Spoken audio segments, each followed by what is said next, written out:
जब किसी शहरी क्षेत्र का आसपास के ग्रामीण क्षेत्र की तुलना में तापमान ज़्यादा हो जाए, तो इस परिस्थिति को अर्बन हीट आइलैंड कहते हैं। इसके होने के बहुत सारे कारण होते हैं, जैसे कि शहरी क्षेत्र में वनस्पति का कम होना। अगर वनस्पति कम होगा, तो इवेपोरेशन यानी वाष्पीकरण कम होगा और वाष्पीकरण कम होगा तो कूलिंग यानी ठंडक कम होगा। और साथ ही शहरी क्षेत्र में हम बहुत ज़्यादा कंक्रीट का इस्तेमाल करते हैं चीज़ों को बनाने के लिए, जैसे कि बिल्डिंग बनाना हो या रोड बनाना हो, इनमें कंक्रीट का बहुत ज़्यादा इस्तेमाल किया जाता है। और ये कंक्रीट जो होते हैं, ये दिन के समय में सूरज से आने वाली गर्मी को सोख के रख लेते हैं और रात के समय में धीरे-धीरे इसको रिलीज़ करते हैं, जिसके कारण जो शहरी क्षेत्र है, ये आस-पास के ग्रामीण क्षेत्र की तुलना में ज़्यादा गर्म हो जाता है। और साथ ही शहरी क्षेत्र में बहुत ऊँची-ऊँची बिल्डिंगें होती हैं और इन बिल्डिंगों के बीच में बहुत कम जगह होता है और इन जगहों में गर्म हवाएँ जो होती हैं, ये फँस के रह जाती हैं, जिसके कारण जो शहरी क्षेत्र है, ये आस-पास के ग्रामीण क्षेत्र की तुलना में ज़्यादा गर्म हो जाता है। और साथ ही शहर में बहुत ज़्यादा हम गाड़ियों का इस्तेमाल करते हैं या फिर जो फैक्ट्री होते हैं, इनमें से बहुत ज़्यादा हीट रिलीज़ होता है।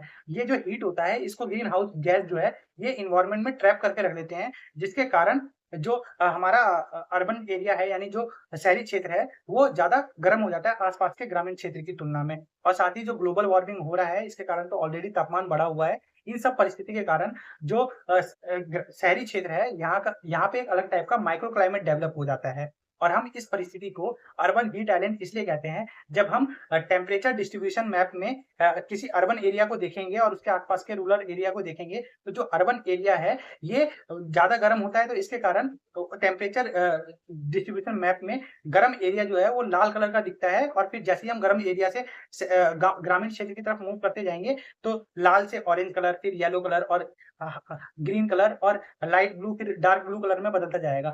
जो रेड कलर होता है, ये गरम एरिया को दिखाता है और जो ब्लू कलर जो होता है, ये ठंडे एरिया को दिखाता है। तो ये कुछ इस तरीके का परिस्थिति होता है जैसे कि एक द्वीप यानी जो आइलैंड होता है वो होता है।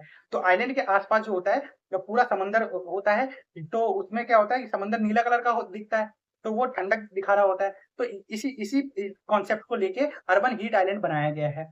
और ऐसा देखा गया है कि जो शहरी क्षेत्र और ग्रामीण क्षेत्र में तापमान का अंतर होता है, वो लगभग 10 से 15 डिग्री सेल्सियस के बीच में होता है। मतलब जो शहरी क्षेत्र है, वो ग्रामीण क्षेत्र की तुलना में 10 से 15 डिग्री सेल्सियस ज़्यादा गर्म दिखता है।